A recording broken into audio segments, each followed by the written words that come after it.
Ladies and gentlemen, we are back live and late per usual. I don't know why people are upset. This is our MO at this point. Hey, I'll take the heat. I didn't send the link to Ben. He called you and I went, shoot, because that's the word I use.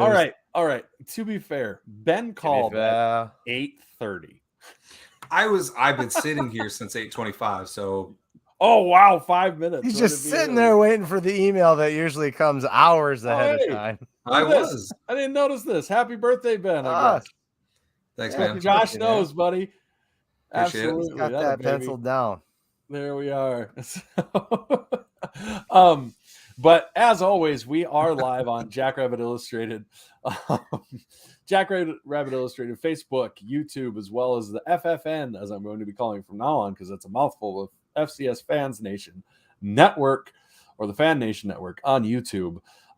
We would also like to give our shout out to our title sponsors, Kubota of South Dakota, for all of your acreage lawn care needs. Give them a look, give them a call, a look. Any South Dakota Kubota dealer, they'll get you hooked up with a beautiful piece of orange equipment. And the best part is it's not green or red. We didn't get a sponsorship from like John Deere or Case. It was Kubota and it's orange. So this is great. But they do make fantastic equipment. Snow blowers for their lawn tractors, everything. They're awesome. Check them out. They got Bobcats and everything else. Everybody knows Kubota. So check them out. Ben, were you going to say something? I thought I thought I was getting the well from you. Anyway, they got skid steers. Oh, you're right. They're not Bobcats. They're skid steers. Anyways, with that, it was quite the weekend, right? It was kind of weird not having a game on Thursday. I was itching just to check out the Montana State side of things and how they were going to react to their performance and what they were looking forward to in this game. And you're just sitting there twiddling your thumbs because you're waiting for their game on Saturday. So that was kind of weird for me personally. But Jim Poppin makes a great point. Back in black for the game. We're in black cap, just to make the point. So that's going to be a good deal. We are excited. That's going to be such a cool atmosphere. 100%. It's a complete sellout. And I don't know how you can be excited for this game. I don't expect it to go the way it went last time we played them. And it's definitely weird to have. I wonder how many times, like when the opponent you played in the semifinals is the second team you play in the following year. So it's kind of cool to have that close of a matchup. We got our old good friend Ron Lowney here, who's a Montana State fan. I'm sure he'll provide us some. Thanks for being here, sir. Yeah, he's here every time. I don't know what the good football could be game that you're missing on a Monday night is, but it must be an FBS game. There's a Clemson game going on, I think. Oh, Ron, stop it. I'm sad we're not going to get to see Ron. That's too bad that he's not making it out, but we're going to have plenty of SDSU fans. That's for damn sure there. Mm-hmm. So, Ben, you're not at home. Where are you? Yeah. I'm elsewhere. What is that? Ooh, got the old there. Oh, no. Okay. I'm at the girlfriend's house. She's currently making me cheesecake for my birthday. So, yeah. Oh, nice. Wow. All Cheesecake's right. what you get for your birthday these days, huh? Mm-hmm. Yeah, when I had a girlfriend, it was something a little different, but I'm married now, so. If you watch Dude Dad, they call it making spaghetti. I appreciate you cutting out some time for us, buddy. Hey, you're welcome. I brought my whole setup. I went and bought a new little dongle thing so I could use my mic and my headphones, and we're good to go. USB hub. Hey, Grant Walker jumped on. He even watches us now. He only watched Rev before. I was a little insulted. Grant's a good buddy. Walker's been on our show for a while, hasn't he? Unsalted like butter or what? Unsalted like butter, yeah. Unsalted. Well, you weren't unsalted before we started this podcast. Don't. If anybody wants to see, Rev's got a good comment. Is the girlfriend a fan of the dongle? Yes, more of the dangle.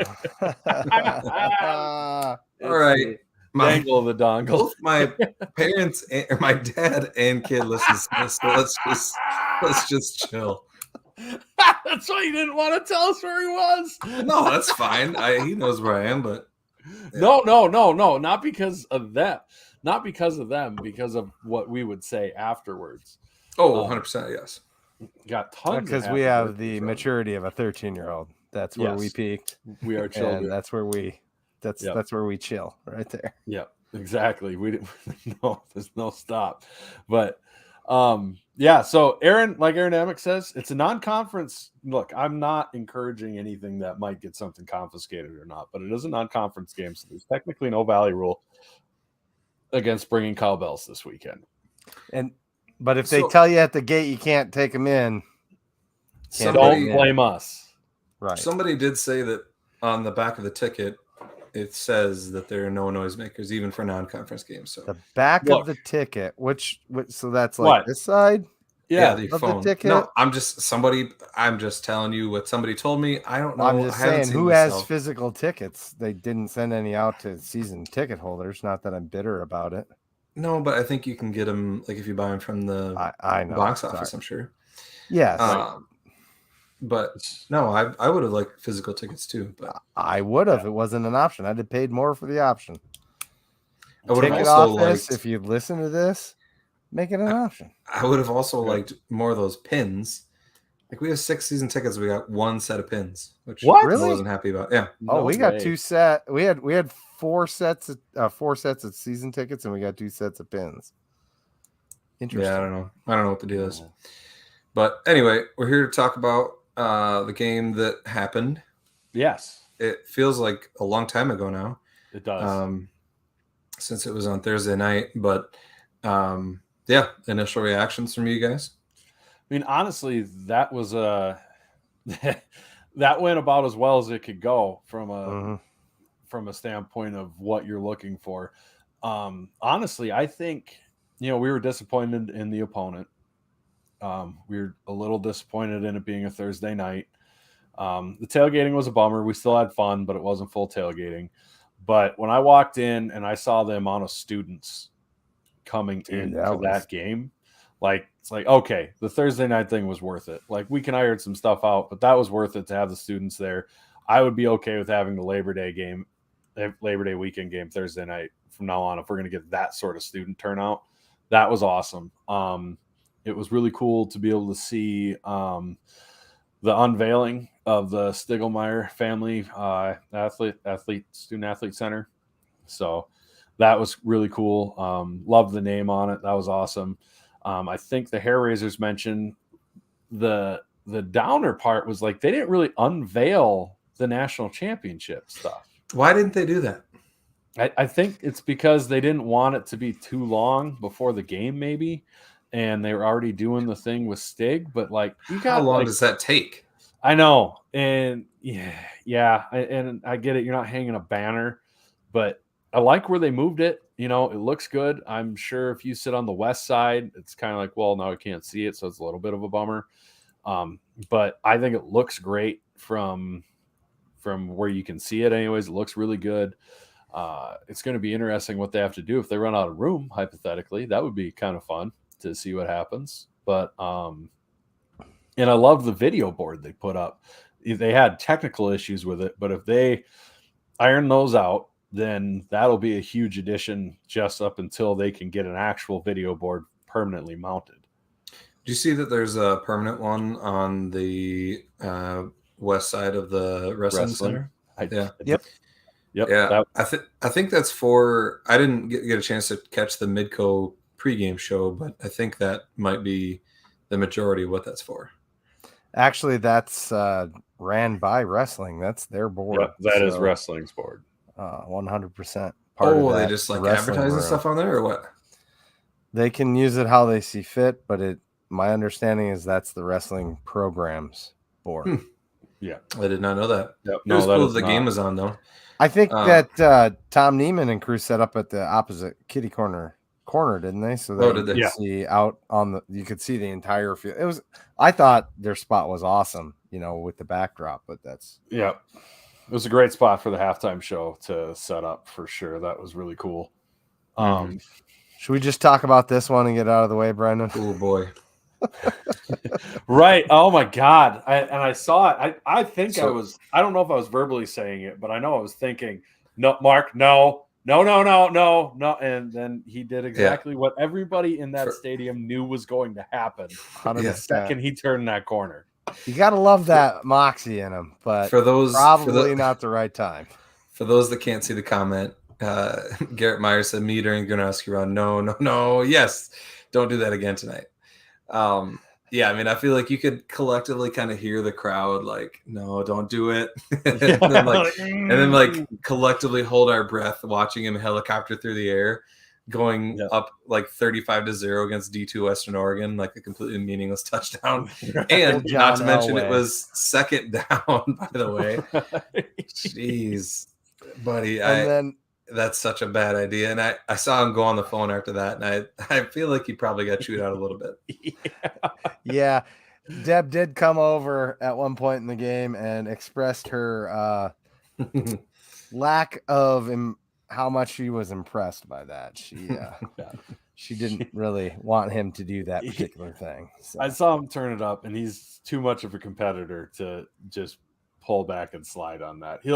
He did it the next drive he slid, and I think that's the first time I've ever seen him slide. Right, 100%. It was like, all right, well, he did get it. If you watch that replay, the helicopter wasn't the worst part. It was almost when he planted, there was a guy about to hit his knee, right, and it was like, oh my God, it was very close to something really bad happening. So. Thank goodness. Right. I think we got away without any injuries. I haven't heard of anything. You haven't heard of any new injuries? No new injuries. Yeah. But, no, I think the game went, you have to see Chase Mason. There's a lot of talent there. There's so much talent there. He looked really good running the ball, super dangerous there. He definitely looks like a player where, God forbid, if something happened to Mark, the season's not over by any stretch. And that's, if we have enough talent on the team that probably wouldn't be the case anyways, but he's certainly capable of running the offense. He just needs to get the accuracy down. When you haven't played ball or live reps for 3 years, I mean, it's kind of the way that's going to go. But he did a nice job in there. It was really cool. It was really fun seeing all the 2s and 3s get a lot of reps. That's what you're shooting for in that game. So, overall, I think about win as well as you want. Yeah, with Chase Mason, I mean, I think, we talked about it in a previous podcast, but I think we'll see him contribute this year. I don't think, he's not just a guy that's going to have a clipboard and just be, waiting for an injury. I think he's going to be ready to go in. I think we'll see him spell Gronowski a little bit, come in as a running threat, take some of those runs off of Gronowski's plate just to make sure to keep him healthy and fresh. And I mean, on that touchdown run, we saw just how freakishly athletic Chase Mason is. And so, yeah, I think there's a lot of potential to see him play a huge, huge role this year. So it was exciting to see. Yeah, I'm curious, because like you think of that sort of rotation, it's almost like what NDSU tries to do with Cole Payton. But yeah, I can see that working. I don't know if that's. Yeah, I can see that happening. I mean, we did that with God darn it, Rudy. Yeah, yep. With Rudy, we did that. So, yeah, that makes sense. I can see that happening for sure. Kind of a Sean Chambers thing. But Rudy did throw the ball a bit more. Darren Amex says here that, and I thought somebody had maybe got injured, and he's saying Kratzel got hurt. I think it was a knee. I hope it wasn't Kratzel because he had a good game. But. Yeah. You know what was interesting when we were watching, I think we talked about this in the stands, Chad, was this was kind of if you were to schedule a lower division opponent, that was the one you wanted to schedule for an offensive wise, getting a look at a lot of RPO, a lot of misdirection, run game sort of fits. They threw the ball more than Montana State would like to, but you did get some of those sort of looks for the quarterback read option and stuff like that. So I think that was a nice thing for the defense to be able to get some chances at. For sure. AD Kenkel says, joking aside, I thought I heard Jaden should indeed be ready to go. He was dressed and on the sideline, and it kind of seemed like a precaution deal. I haven't heard anything serious on him. So I would be very surprised if we don't see him ready to go. But along the lines of wide receivers, how good did Griffin Wilde look? Whoa, that kid. I mean, that kid's gonna be a weapon. Hey, Yeah, and that Deep makes threat for sure. That makes this offense just, it makes it feel so much more dynamic. Mhm. That and just Mark's passing, coupled with having the Yankees and Wilde, this offense is going to have some serious threat down the field throwing the ball, and he almost steps in to replace the weapon, not in the same way, but it adds a weapon after you lose one when Kraft goes to the NFL. right.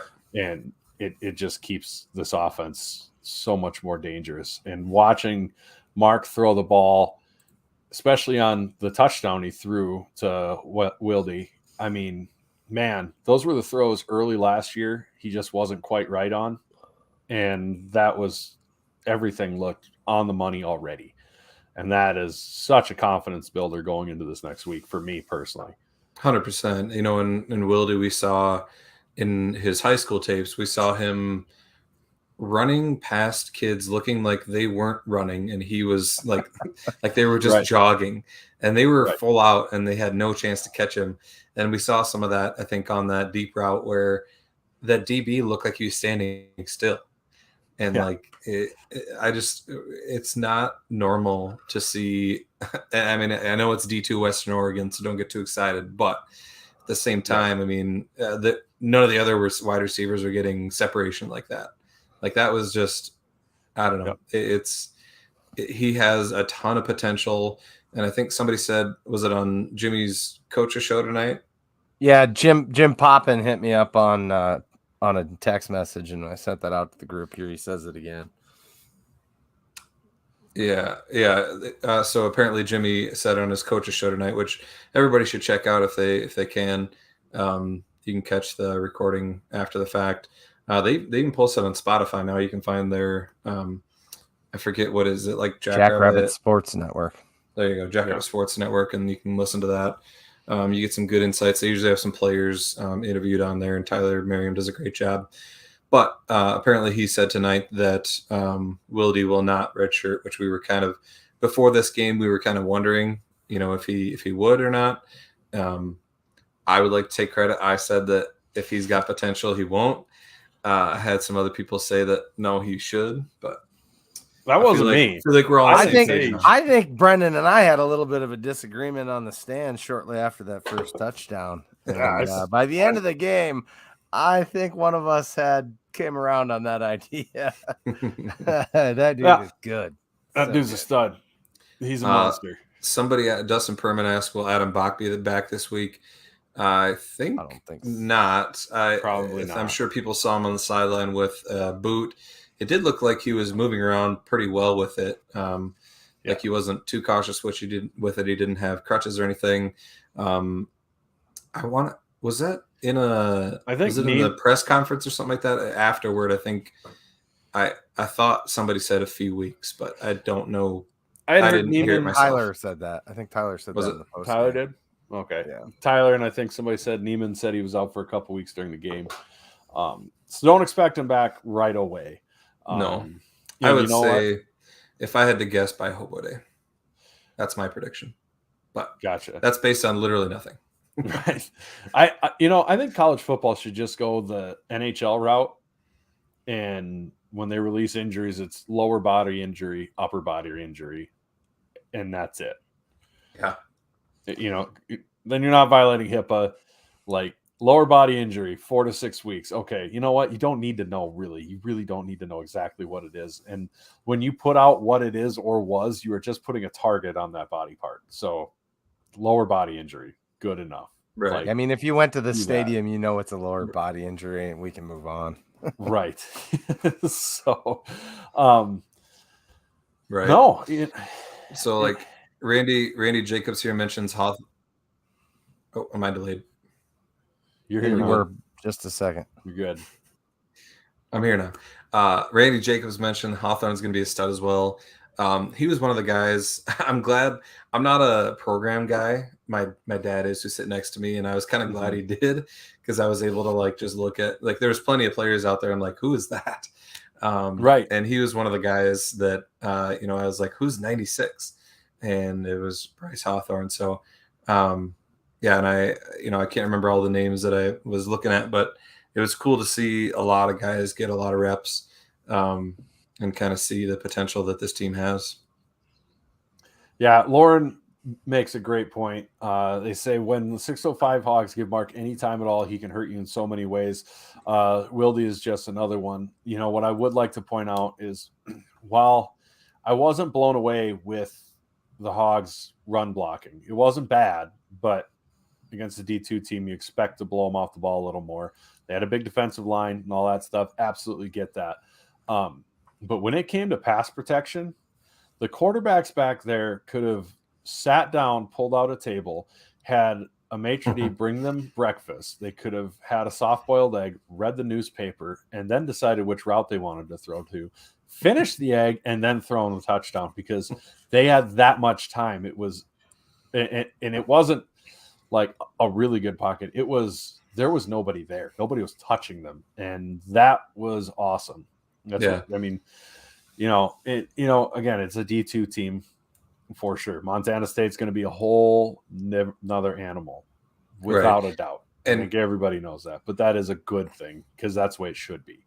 I will say credit to Western Oregon. Their D-line did look legit. Like, that was the best unit of their team by far. Yeah. Now, were the 605 Hogs super jacked for this game and probably going all out? I doubt it. Right. Like, it's hard to go 100% against a team like that when you don't really have to. But so I think we'll see their full their full effort against Montana State, no doubt. Yeah, and man, what a week this is going to be. Like, Brookings is, I guess I don't want to segue away too quick. Does anybody else have anything special about the game that they want to bring Corey up? Caroy asked a question. I think the first play from scrimmage was a swing pass, if I remember discussing it with Brandon in the stands. It wasn't. It wasn't exactly. It was more of a bubble screen, because Davis was lined up outside. Chad counts every pass like that as a swing pass. It does not matter if it's actually a bubble screen or if it's a swing pass. And arguing semantics about it does you nothing. I thought it was a good play at the time. He did. And I admitted it. He wasn't even mad. I did look at him and scream, "It's a swing pass." He laughed. I shook my head. It's like, it only went for 9 yards too. I was like, oh, my next line. Dang. Only 9 yards, right? Right. Jesse did mention earlier, he asked if we're going to see Isaiah Davis in the slot more often. I think, with Amar healthy and, we've got some more backs behind him, I think we will see both Amar and Isaiah on the field occasionally, just to keep teams guessing. I'm sure Lujan's got plenty of crazy stuff planned.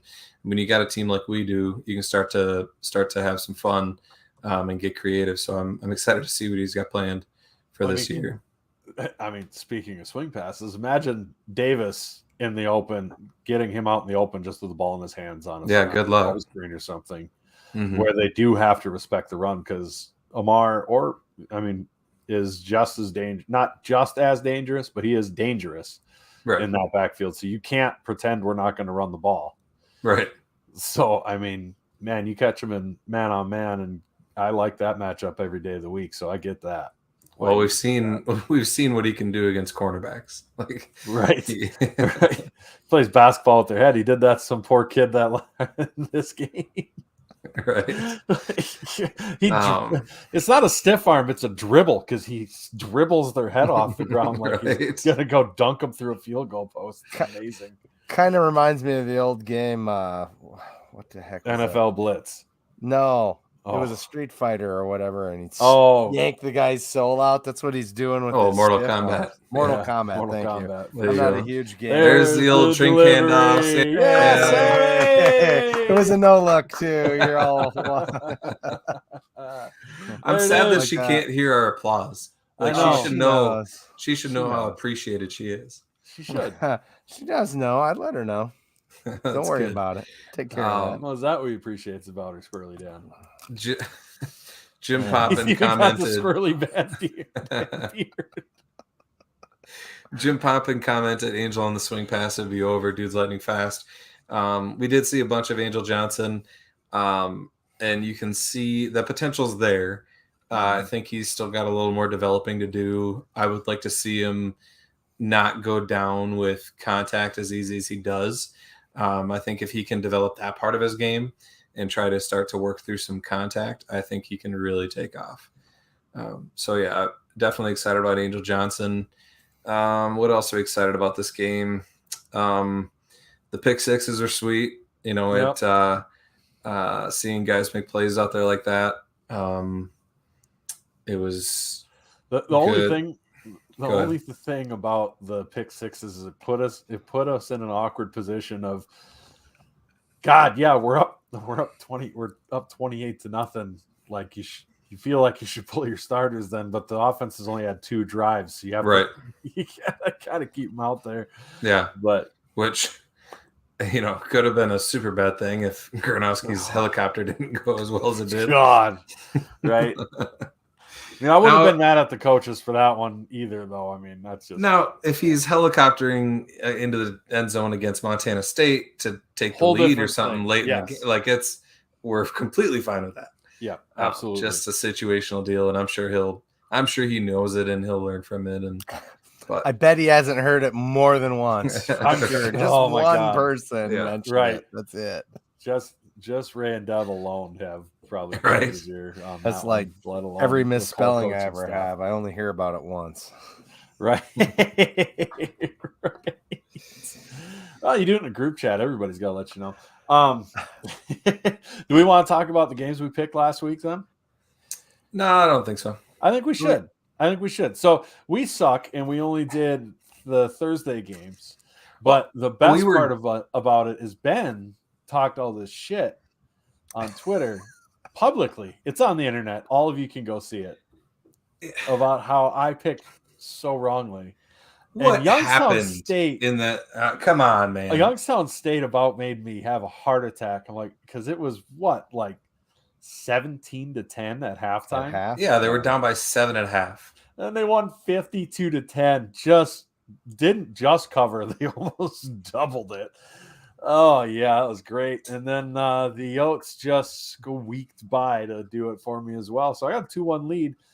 But then we didn't get lines up. I was up doing a side project in Bismarck, so I wasn't able to hunt stuff down. I was looking, and they literally didn't get posted. So I don't know what the deal was. Yeah, because we were going off of Sam Herder's MGM lines. So thanks, Sam. This is all your fault. I would have taken anybody's lines. I think there's a reason why Sam didn't post them either, because he couldn't find them either. Oh, weird. So anyways, we did get some lines out. I do have a lead as God intended, as vengeance for last year. What is it? Are you 2-1 and I'm 0-3? Is that what it is? Yeah. Are we including our spicy meatball of the week? Which we lost. Barely. But there was a saving grace for that, because if you remember, we made a bet about a 50 Butterburger. Indeed, we did. Scoopy tokens and a Culver's meal. And we were this close to getting it. We just had to get a couple of thud. Wow. If our backup quarterback's accuracy is just a little better, that's a 50 fries Butterburger with the cheese sauce. I mean, here I was thinking I had a great weekend, and it turns out it wasn't that great. You did have a great weekend. You got to lose to me. Not everybody gets to do that. I did. Sure. Yeah. Jim Poppin wants to know, who should we fade this year to get rich? It's looking like me so far. I'll let the numbers speak for themselves. What can I say? Yeah, so the spicy meatball pick of the week, for those that didn't see it on Twitter, was SDSU minus 42 versus Western Oregon, which, again, that spread going into halftime looked great. Pretty phenomenal. Yeah, like I think at one point we said like, we don't have to worry about this one. Like, yeah, we in the did. bag. Yeah. And then we only score. We had it was 42-0 at half, and then we only scored 3 points the whole second half. And it would have been fine if they didn't score one touchdown at the end. Which it also would have been fine if we would have scored over 50. Like, why? It's why just you one don't more touchdown, bet, man. That's why you don't bet games with a spread like that. This is true. That's why also true what Jesse Royston says. Jesse says, I was on national TV drinking a White Claw. Must not have been that bad of a weekend. Yes, I was. I went to the Iowa Hawkeyes game, and for some reason, there was a camera guy. So we always sit first row when we go to this game, and this camera guy was kind of roaming the sideline, but he just kept like zeroing in on me, and I don't know. I was on camera a few times, which was weird, but because you were lawless and clawless, I guess. But no, I did go down to the Iowa game. That was a good time. I always use it as like a barometer of like where SDSU's at and where we could be. And we've got a long way to go. Their tailgating scene's amazing. Their entrance is amazing, which we should talk about that. So somebody asked earlier, did we change the player entrance because of the Stig unveiling? No, I don't believe so. I think that was a planned like change to the entrance. And it looked like it went a little wrong. I think there was supposed to be some pyro, and it might have been too windy or something, but it just didn't light up like they thought it would have. So hopefully they get that corrected for next game. I'm assuming they will.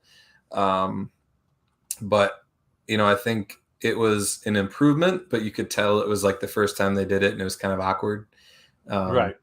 I would love. So one thing that Iowa does that I wish we would do, and we have the potential to do if we would do it right, is do more of a like live walk-in. Like they did a little bit of a live walk-in, but then they just kind of stood there and it was awkward. Like you need a longer build-up before they come in. And then once they come into the stadium, it's exciting because they're finally there. And then I don't know.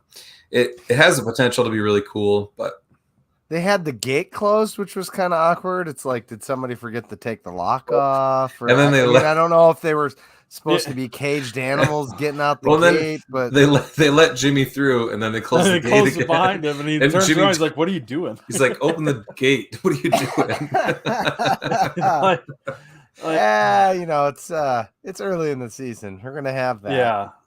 that. I mean, there was a bunch of stuff like that. Almost was really cool.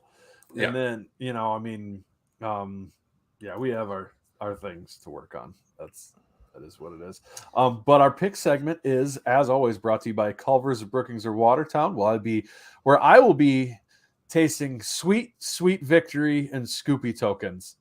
And hope you don't. I'm excited to see. I'll taste the Scoopy token just to prove a point.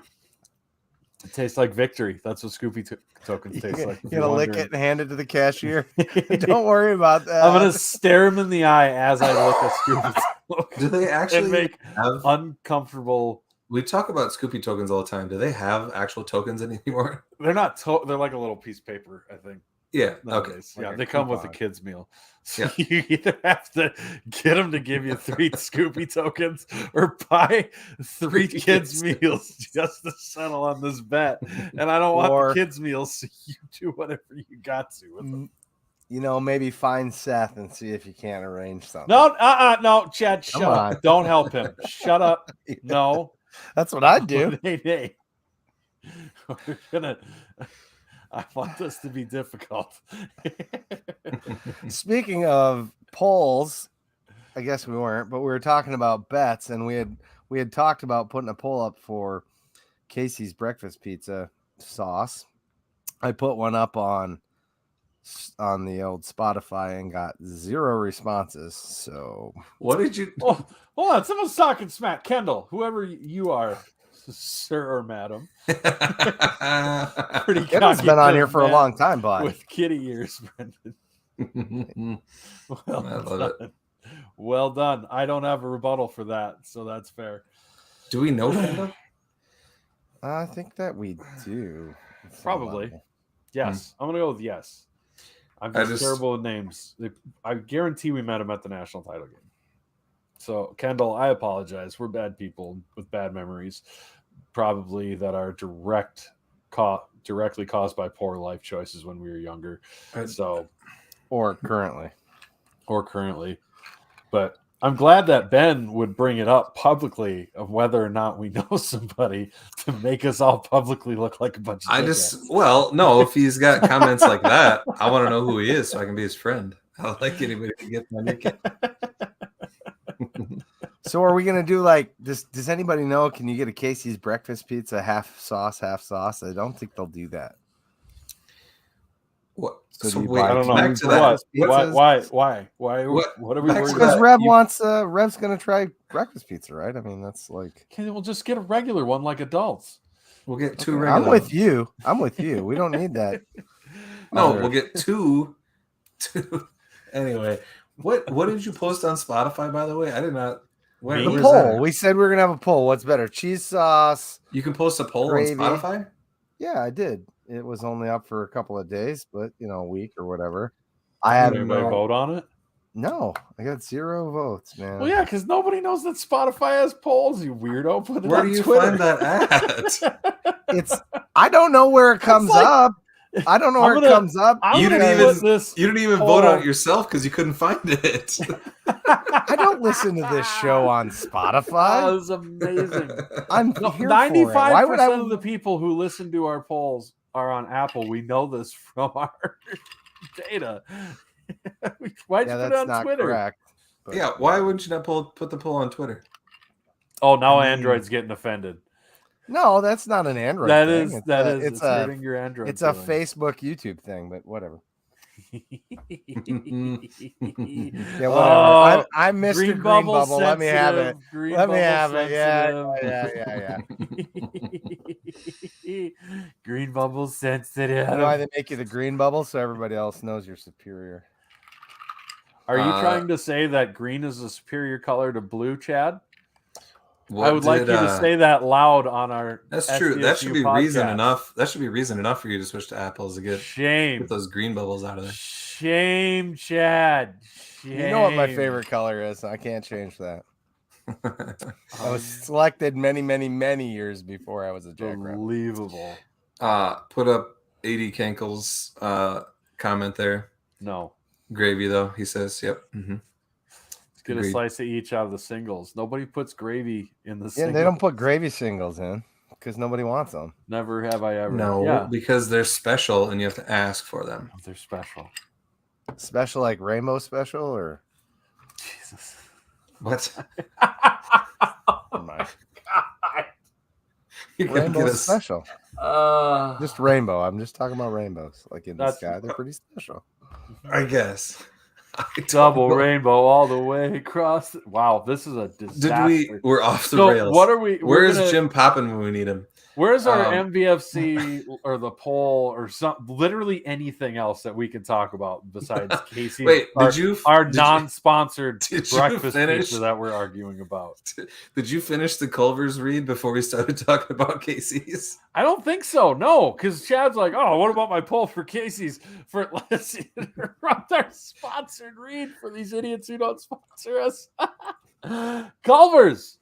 The 50 Buttered Burger Deluxe is going to taste delicious tomorrow.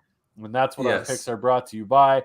We will have a full slate of picks this weekend because everybody's games that we care about are on Saturday. So we will have a full slate of picks out before Friday. Right, Ben? I hope so, if they post the stupid lines. How did we manage to find them last year, but not this year? Anyways, that being said, the FCS top 25 has not really changed much. I think the only thing personally I am moving in my poll is Mercer out. Florida A&M looked great against Jacksonville State. Otherwise, we didn't learn anything about anybody else. I think that's my opinion. I was surprised. So Holy Cross, they were playing against Merrimack. I watched them for a little bit. Mm-hmm. And Merrimack was hanging on for a while, but then Holy Cross took off after that. So I won't dog on them too much. I think they're still a good team. Didn't get to watch a lot of other FCS football. Did you guys watch the Idaho game? Hold on. The Iowa game? The Iowa game? Idaho. No, they destroyed them. I know that. Gotcha. Idaho won by 1 billion. So The living up some of that preseason hype. Most games like, Holy Cross struggling in the first half and then pulling away, or Youngstown struggling in the first half and then blowing them away. That stuff I kind of expect. FBS games, it's hard to take too much from them. FAMU, Florida A&M looked good against Jackson State. He's mad. I said Jacksonville State. I forgot Jacksonville State doesn't count as people anymore, Grant. Just chill. You should know better. I don't think I've ever mentioned Jacksonville State on this show in like a year. But anyways, FAMU looked good against Jackson State. They were not primed for the game, I guess, and had a fumble and a block kick, and FAMU took advantage.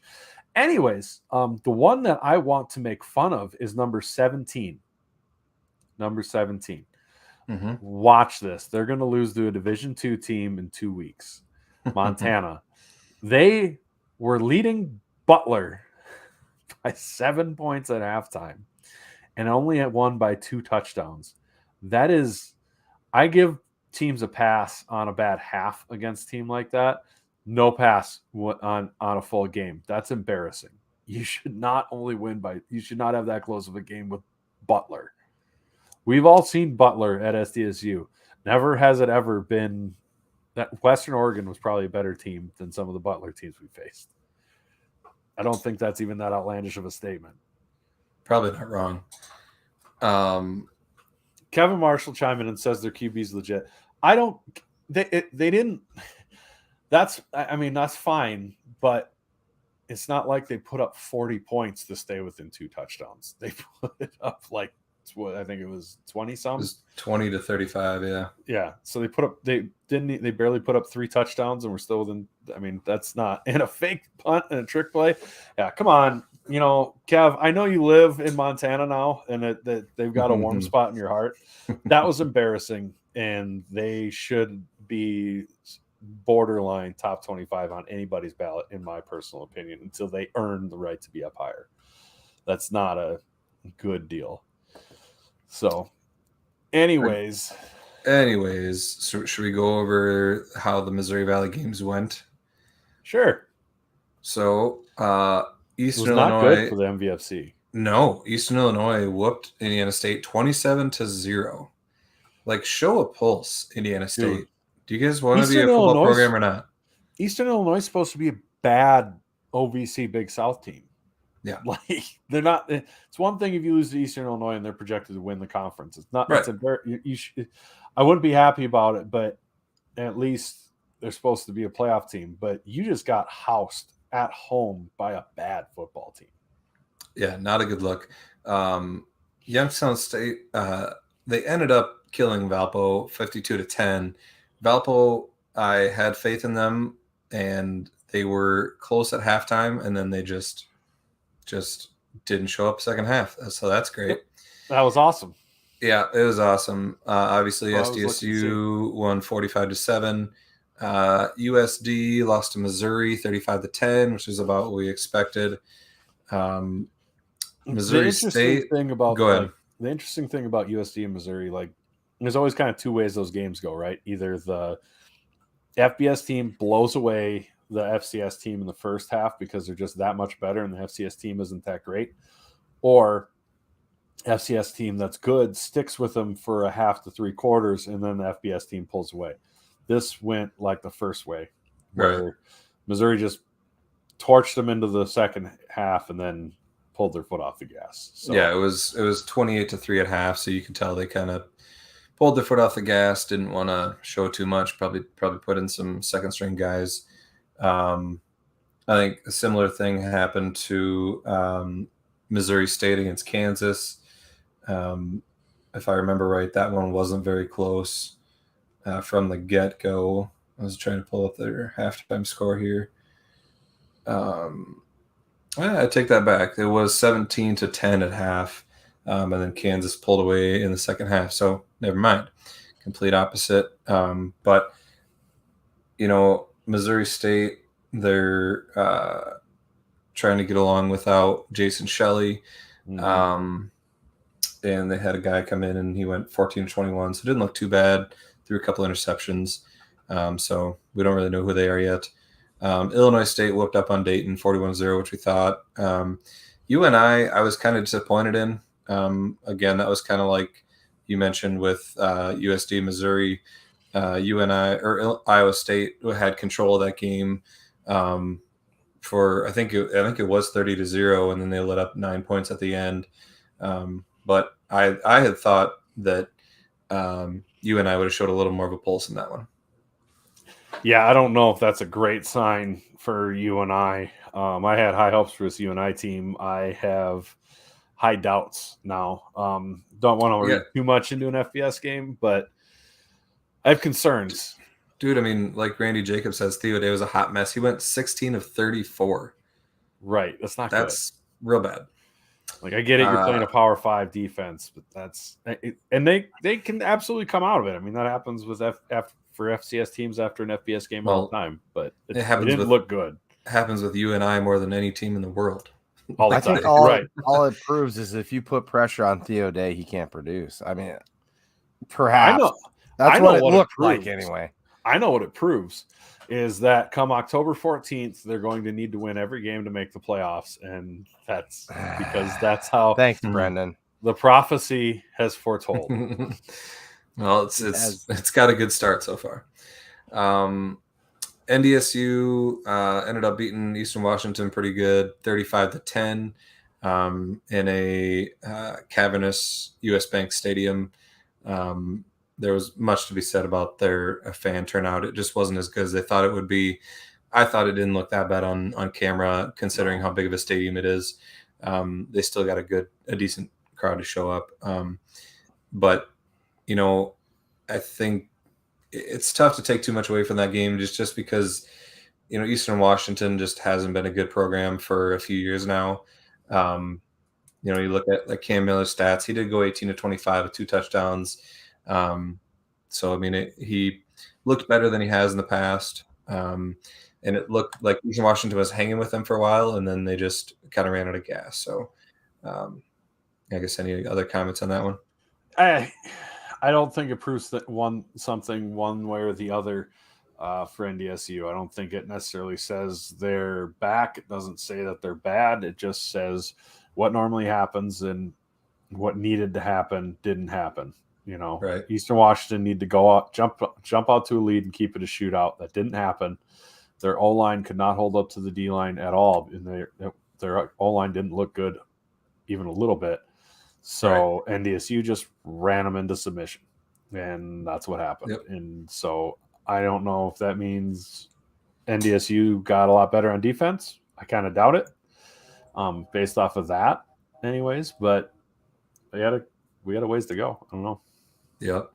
UND whooped up on Drake 55-7. Not surprising. Yep. Murray State beat Presbyterian. Congrats, I guess. That'll be one of your only wins of the year. New Mexico State whooped up on Western Illinois 58-21. I think that was a close game in the second half. Was it? It was a game, and boy, they must have really poured it on poor Western there at the end, because that was – I turned that game on because I was like, no way Western's in this game. And it was tight. And then it was 20-6 at half. So when I looked, it was 20-14 when I watched into the third quarter. Or 20-14. Yeah. Not 26. I think the team that probably looked the best in the Valley this week was Southern Illinois. They had a very good showing against Austin Peay. They won 49-23. And so they, you know, they're always kind of one of those teams that we keep an eye on that has some potential. So yeah, it'll be interesting to see if they can keep that up, because I mean, Austin Peay is not a bad FCS team. No. Austin Peay the last couple of years, traditionally Austin Peay has been a dumpster fire, but the last couple of years they've been in a playoff team. So the Sock Lukey's laying it to them. That's probably a pretty good sign for the Sock Lukey's. But as we know, the Sock Lukey fears no man. Right. So what do we want to do next? Do we want to talk about this upcoming game, or do we want to quickly run through? The problem now is we have too many Missouri Valley teams, and especially we talked too long about the West game against the D2 school. We did. Now we're out of time. I said the Montana State game. Agreed. We'll I don't know. I was just we looking can post for any some notable shorts about the picks. Any notable games. You know, I don't know that Weber State goes to UNI. We'll see if UNI bounces back. That'll be a big game. That'll say a lot about both programs, or it'll say nothing about both programs if they both struggle. We do have one conference game. Illinois State goes to Western Illinois. That'll be close. So I think we all agree that Illinois State will probably win that one by quite a bit. Yep. We have some pretty bad FBS matchups. Louisville plays Murray State, Indiana plays Indiana State, and Ohio State plays Youngstown State. Good luck. I don't see any of those guys keeping up. What's going to happen? Indiana State's going to do something stupid and stay within like 7 to 10 points the whole stupid game after getting roadhouse by Eastern Illinois. Yeah. The other one, St. Thomas goes to USD, which will be interesting. You know, St. Thomas is pretty high on themselves after last year. It'll be fun seeing them play a Valley team and seeing how they look against USD. St. Thomas almost lost to Black Hills State. I'm not saying they're good. I'm just saying they're very high on themselves. I think that should be the sign to all the St. Thomas truthers out there in stands of they'd be a great ad for the Valley. They almost lost to Black Hills State. Was that this last week? Yes. Oh yeah, 36-26. Woofda. Like, speaking of black, sweet Martha's Vineyard. We have a blackout.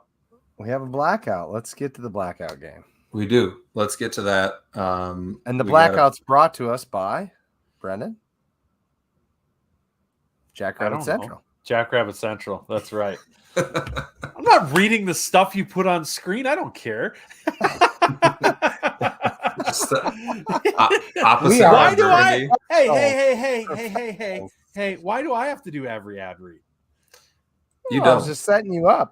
You're just so good at it. Again. Oh, yeah. Don't kiss my ass. Out of all the people here that talks, you're the one that talks the most, so we just let you do it. That's true. That's a double. You're kicking me twice. That's a backhanded compliment. I love it. That's such a bitch move. You kiss my ass. Yeah. Eat it. Take ownership of it, bud. Jackrabbit Central, your number one place to get your blackout gear.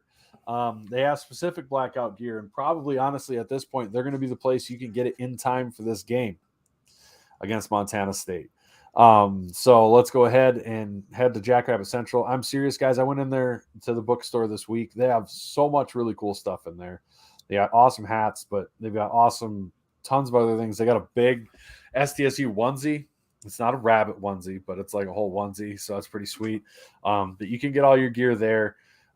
Be sure to head down to Jackrabbit Central or the University Bookstore. Did you go to the Deal Den? Yes, there's the Deal Den in the back. Of course I did. Dude, there's so many good deals back there. Yes. I will also say Touchdown Tuesday is back. Tomorrow. You can get 25% off based on how many touchdowns we scored. So if you do need some black, it's in store and online. So you can purchase it online and then pick it up on Saturday.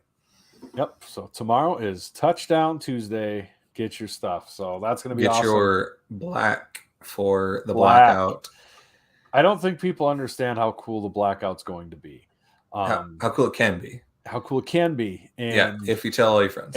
They're doing better by having this planned ahead and releasing this stuff ahead of time. Mm-hmm. However, much to my chagrin, they still haven't gone to the local news and radio stations and told them.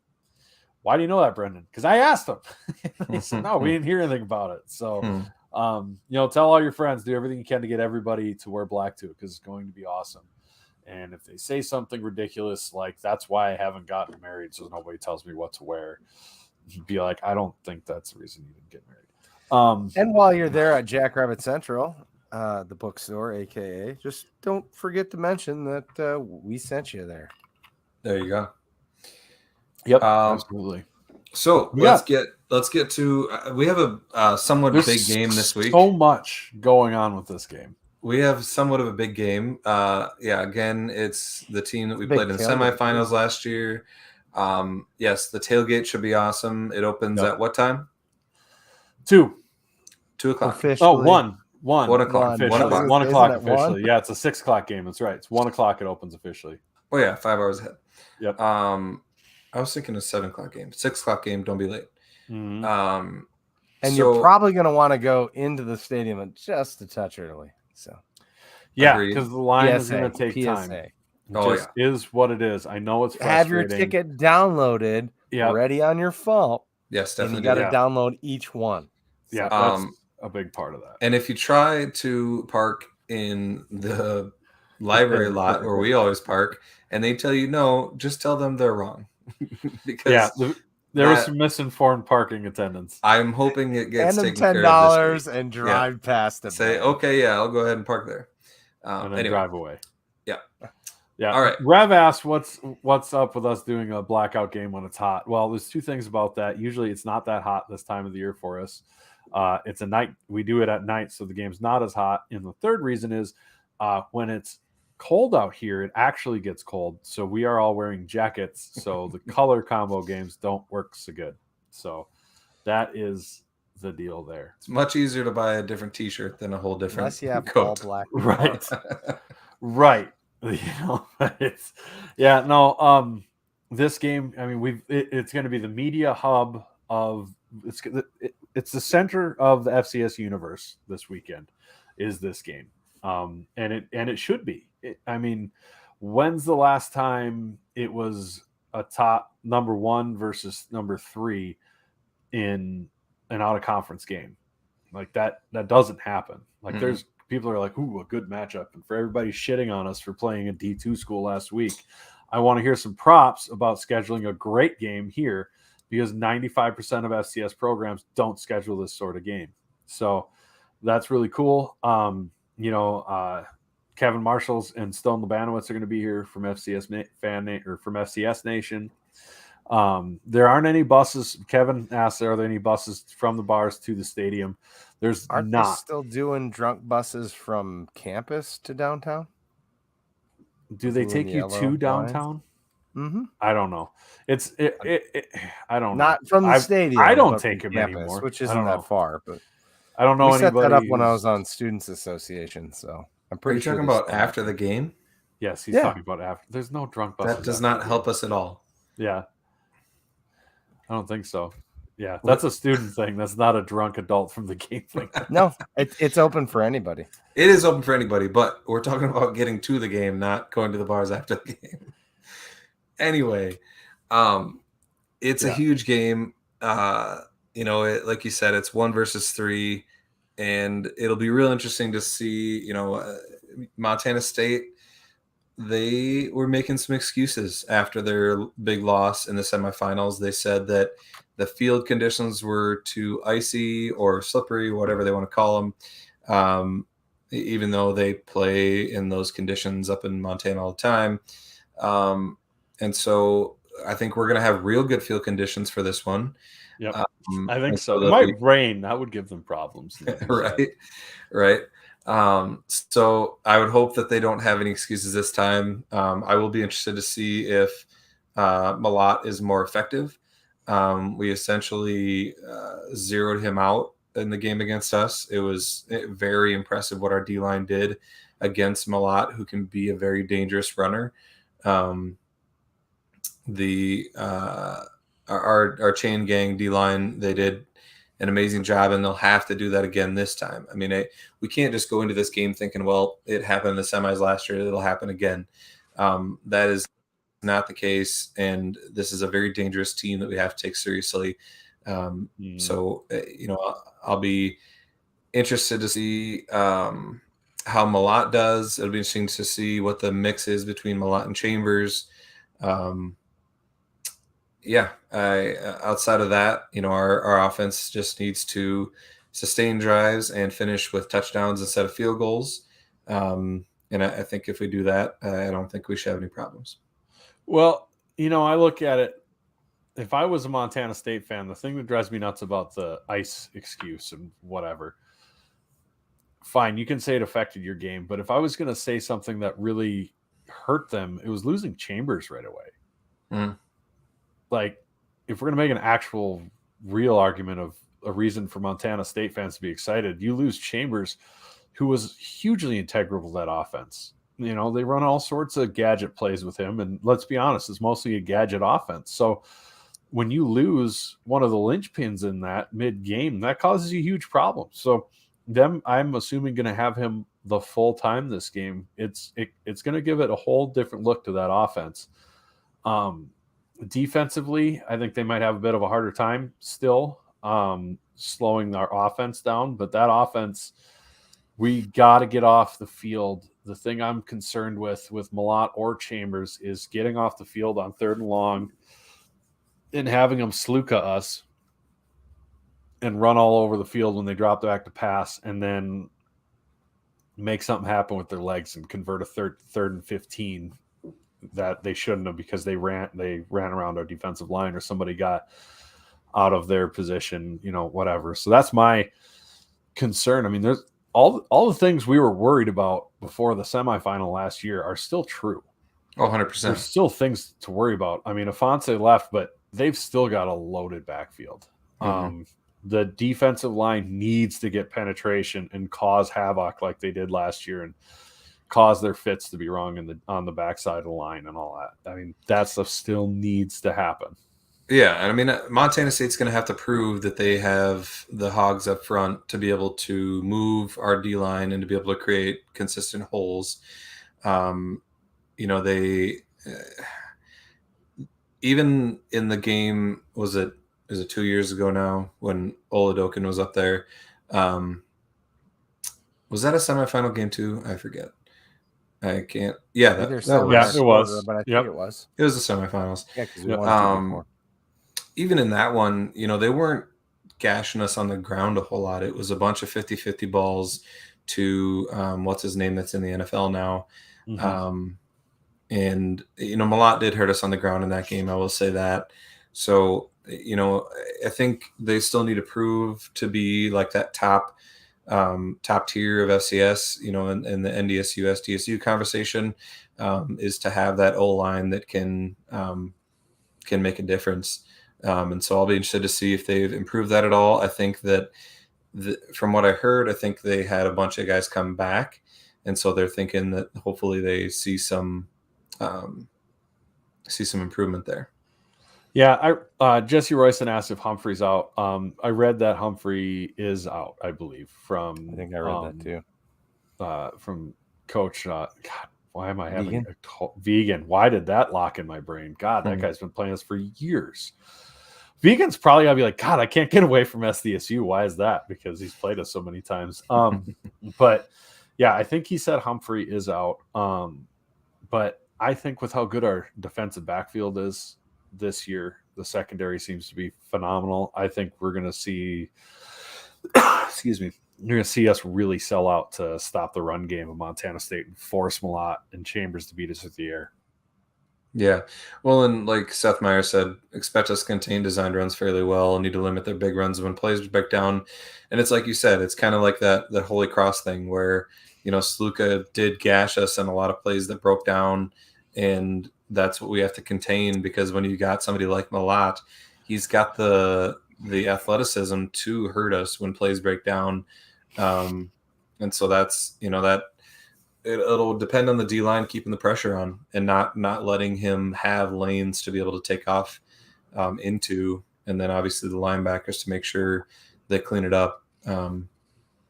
The Rev says he's not out. He's second on the chart. So I don't know. Okay.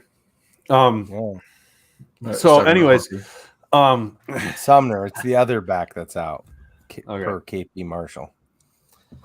Thanks, Kevin Marshall. There we go. Correcting our misinformation. That's what I likes to see. That's what I appreciate out of you. I completely forgot everything else I was going to. I do think a big factor going into the semifinal last year compared to this year is I honestly believe Montana State was as overconfident as their fan base was that they were going to rush for 300 yards. Yeah. I think they thought they were just going to step on the field and run all over us because that's what they've done to everybody else. And that is not going to be the case. They're going to be real dialed in this game. I expect some really high intensity football at the start of this game. But what does excite me, and I forgot to mention when we were talking about the Western Oregon game, the defense looks more physical this year. Like Indeed. they were hitting hard. Mm-hmm. There was Western Oregon players who didn't want to go back out on the field. I remember watching one of their wide receivers slide for no reason other than there was somebody coming at him, and it was not because time was running out or anything. He just slid. He didn't want to get hit by anybody. And against a team that wants to run the ball like that, you hammer those backs and hammer them all game. Mm-hmm. I'll be curious to see how that turns out. It's going to be a lot of fun. This is going to be one hell of a game. Yeah, Seth Meyer said we were dialed in after the Holy Cross game. I think that did help us. I think we had some schemes to make sure that didn't happen again. Mm-hmm. And the nice thing is, I think that we'll still have that. Jimmy's going to make sure that doesn't happen again. Kendall Samalot's a dangerous passer. I don't know if you're being facetious, but Yes, I believe. Yeah, with 2 interceptions, the Cats will be in danger. Yeah, I think he's being a little facetious on that one. Okay, I hope so, because I don't think he is. I assume I would expect that we'll see at least 1 interception, maybe 2. Let's see what else we got. What's interesting to me is this is definitely developing into a rivalry if it isn't one already. Yeah. I mean, and if we were to pick it, it's super weird in the way that if you look at Montana and Montana State and us and NDSU, it's kind of similar situations to the extent where one traditionally had the stadium full more often and the louder fan base, and the other one was kind of overshadowed by them until recently. And then both of our programs we've been making the ascent for a longer time, but have recently become national powers. You would think that our fan bases would get along great. But all of a sudden you face each other in the national semifinal twice and then face each other the year after that. And it appears that that's not as much of the case.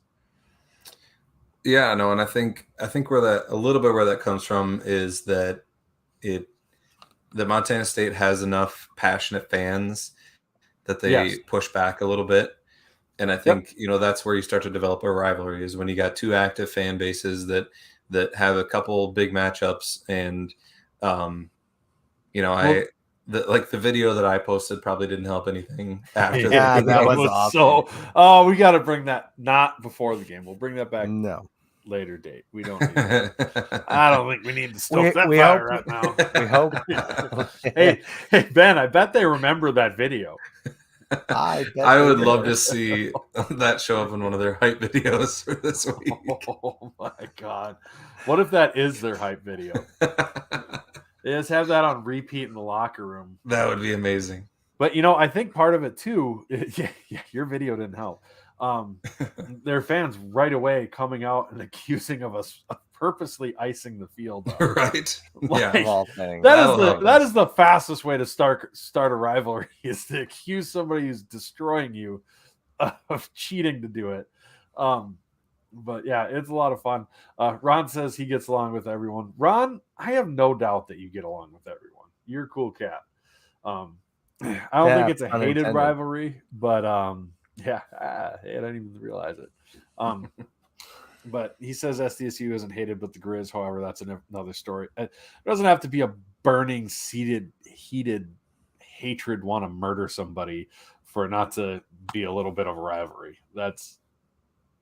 You just don't have to want to burn somebody's house down to have a rivalry. Right. Matthew Kroll wants some run option plays with our backup QB and Angel with their speed. There's potential we could see some of that. I think our offense as a whole is just going to be an absolute juggernaut this year. I think with, obviously Mark is further developed. And And it seems like, both Davis and Amar are healthy. We've got all the 605 Hogs back. We got Hines rolling. We got both Yankees rolling, and now we got, potentially a third stud wide receiver in Wildy. It's like, good luck is what you have to tell other defenses, because you just got to choose what you're going to stop and then just hope that we can't beat you the other way. But it's going to be very difficult. On the defensive side of things, again, it's just containing them a lot, making sure that plays don't break down. But overall, I like we said, this is definitely not. I don't expect it to go the way that the semifinal game did. I think we'll see a closer game. I do think that, in my opinion, I think that we'll be comfortable in the late stages of the game. I'm gonna just predict like a 2-score win. I don't need to throw out an exact score or anything, but that's just my prediction. I think that it'll be a closer game. They'll hang in there, but we'll keep them at arm's length, and it'll be another Jack Everett win, in my opinion. I think this is going to be a 1-score game going into the fourth. I'm 100% sure of that. Actually, deep into the fourth. I think we pull it out at the end, but I don't think it's going to be I don't think it's going to be comfortable for the majority of the game. I just have nightmares of that Southern Illinois game. I have all the faith in the world of Mark just being a stud and the 605 Hogs. And like you said, this offense is going to be really difficult to beat with those two things and all the talent around them. But it's going to rely on how the defense plays. If the defense can shut them down, then we're cooking with gas, baby. But if it's a struggle, if they're able to get some of their motion to work and get us flowing the wrong way and things like that, and they're able to get the edge on us, then it could be a long day where it's a lot more exciting than we want. And Chad and I both have our blood pressures up, yelling at each other. So that's what I feel. It's never happened. I feel like we're going to have some blood pressure this game. I'm excited to be in that environment at night with a blackout, with the appropriate amount of time for people to prepare. And I hope everybody executes it to the best of their abilities and aren't sticks in the mud about it, because it could be phenomenal. 100%. Show up, wear your black shirts, be loud. It's a full sellout. Let's make it a tough environment for them to play in, especially like you said, under the lights. It could be a really special night. And the one thing, if you are looking for tickets, good luck. Too bad, because it's better go on the secondary market to get. We tried to tell you, people that are looking for tickets now, that you need to get them early, and you did have a chance with some Montana State code that we sent out. But I will say that we have a lot of new season ticket holders this year, which is awesome. However, that number is still only 6,500. If you are wanting to go to this game and you can't because you don't have a ticket, consider a season ticket next year. Yep. Because you can get them for $99 for the whole year. If you try to buy a ticket for this game on secondary market, you're probably going to pay close to $99 just for one game. Yep. And then if you look at the price of the NDSU game, the price of the Hobo game, it's literally the best deal around for high quality football. So if you were ever considering season tickets, now's the time, because you're not going to want to miss out on an opportunity like this to see a game like this. Yeah, and I mean, there's going to be more matchups down the road that are like this that you're going to want to be a part of, And I can tell you, when you have season tickets, that not having that stress of trying to find a ticket is so nice. Yes, because the demand of SDSU tickets is not going to go down; it's going to keep going up. 100%. And in a game like this sold out in 4 days, I very much see a day where a game like this sells out in hours. So you're not going to want to be dragging your feet, and you'll want to be in on season tickets now, so you're in front of the line. Right. I think, overall, it's different now. People are used to being able to just say, oh, it's nice out, I guess I'm going to go to the SDSU game today, walk up to the window and buy some tickets. those days are gone, and even for the games that still exist, it's not going to be that way for long. So Right. it's like John Neff says, tickets are going for $75 or $76 each on StubHub Before StubHub fees. Yeah, probably. Right. 100%. Wait till them fees hit Yeah. you. I promise you, it's $40 to $50 worth of fees on Yeah. them suckers. Yeah, you'll be the price of a season ticket in no time. So, Yep. Just wanted to get that rant out there. We've been trying to tell people for a long time.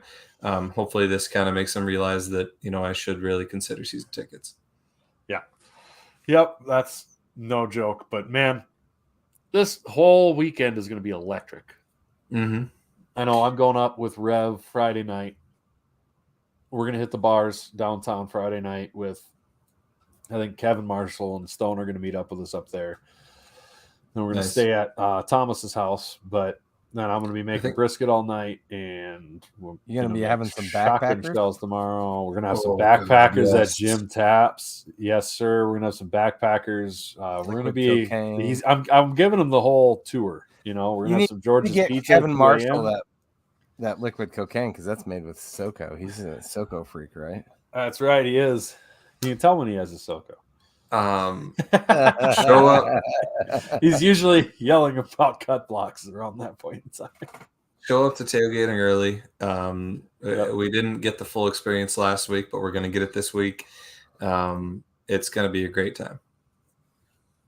Yeah, it's going to be awesome. I have every intention of following the rules and showing up at 11:30. We're gonna, you know what? There's gonna be long lines for the tickets to get in. That's the reality of it. I can't think of a sporting event that I've gone to that had a volume of people going. That lines weren't long. Like it's part of happens. Yeah, it's part of having a packed stadium. Yeah, I get that it's frustrating and it's annoying. But I've been to Packers games. I've been to Vikings games. I've been to games at Wrigley Field. I've been to Huskers games. I've been to Gophers games. I've been gobs and gobs of sporting events. And if you're going to a major one that has over 10,000 people in it, you are going to be in line. That's the way it is. It's frustrating. I get it. And there's definitely ways that they should do to improve it. But realistically, we got in the line in the middle, and I thought it was going to take us 20 minutes, and that baby moved like a Chick-fil-A line. Like that thing was cooking. So if you have your ticket downloaded, your bag open for them to check, it goes pretty quick. Could they add more people? Absolutely. Yeah, but like you said, issues finding people to work though. Well, like there's that issue, and then there's a security issue of, all right, how many mobs of people are you letting in at one time where now you can't keep a track of the lines going through? Yeah, and like you said, the lines did look bad, but they went really fast. I didn't go in super early, and I still got in time to see everything. Right. Somebody mentioned the concession lines weren't great. I will say I went out. Just go out not when everybody else goes out, because I went out a couple times and there was no lines for concessions. And then, but then once it was quarter break or half break, obviously there's going to be lines for concessions. So just, again, it's part of being a big time event and having a lot of people there. Kevin says he's going to cut block me in the tailgate lot to watch. I hope you're prepared. I tell you what, you're prepared for him to fall on you, sir. He's met me. Well, the only way you could regular block me is if you got a ladder. So love it. Climb that pole and ring that bell, little man. I love you, Kevin. But no, this is going to be electric when we walk in. 100%. It's going to be an electric game. The tailgate lot is going to be I'm sure it's going to be out of control. Oh yeah, with the nice weather and dude. Oh my god. I mean, Rev will be there. Zach will be there from Blue Bloods. Yeah, the Blue Buds, I think Kevin and Stone, right? I think Herder was going to be there too, maybe. No, Herder's not making. Oh, he's not. Somebody else. So one of the other national FCS guys said he was coming too. Zach from the Blue Bloods. Zach, yeah, it's got to be Zach. Yeah, it was one more, but I'm not sure. Blue, because I don't know if Oh anybody. no, he's thinking Montana Parlay probably because he's gonna be there, right? Yeah, Parley's gonna be there. Maybe He's gonna that meet was, up yeah. with us. But we can. Oh my God, Rev, Jesus. But if you're looking for really good national talk, This is not the show. this is not the no. But follow the Blue Bloods. Zach does a great job. Follow FCS Nation. They do a great job of covering the country. They're a little bit SoCon biased. I'm not sure why that maybe theoretically would be. But they do a great job. Turn your radio on for FCS Nation. They're on every morning in Vermilion, Sioux, and Brookings, and I think Sioux Falls now. Sioux Falls now. So go ahead, throw them on your way up to the tailgate or when you're making your morning coffee, getting ready to tailgate. But yeah, we what Seth says is the crowd needs to be in playoff mode, stand and make noise every play. We're on defense, and if people around you aren't following suit, too bad for them. That's what I say. Too bad for them. We had someone get really mad about us banging our helmets and walked away from us, and it was an SDSU fan. And I was like, this last game? Yeah. Chad didn't notice, but he didn't We hear. told him we're going to stand here and bang our hats. We're going to stand the whole time. You didn't see this guy. This was right away at the beginning of the game, and he was muttering about, "Oh, I'm going to fight." Fighting is like, get out over yourself, bro. He's First gonna off, fight us? Ooh, this sounds fun. That's gonna be the spicy meatball pick of the week here. I'm not gonna do that because I'm not gonna lose my season tickets. I'll let the cops that know us by name take them out because we've been there for years. But anyways, that guy was nuts. But yeah, it's gonna be a blast. I expect everyone to have no voice before the end of the first quarter. So, let me shout out everybody who's been bringing hard hats. More and more of them have been showing up. Got black hats this week. Damn effective. Yeah, go pick up some black ones. Why not? Amazon has them for like $16. With our gear store, the new one's up and running. This gear from the old place wasn't nearly the same quality as what that is. So keep your eye out for that because we are fiddling with some new merch here that people I think will like. Yep. With that, I think we should wrap it up. Yeah, I was just going to say thanks for following. Thanks for listening. Wherever you are, do us a favor. Give it a share. We can't believe the amount of people that are listening on everything. So if you can do that, share and all that stuff, I would appreciate that. We'd all appreciate subscribe. It. Yep. To not beat that drum all the time, but we do appreciate that. Yep. As always, like Jim says, go big, go blue, go Jacks.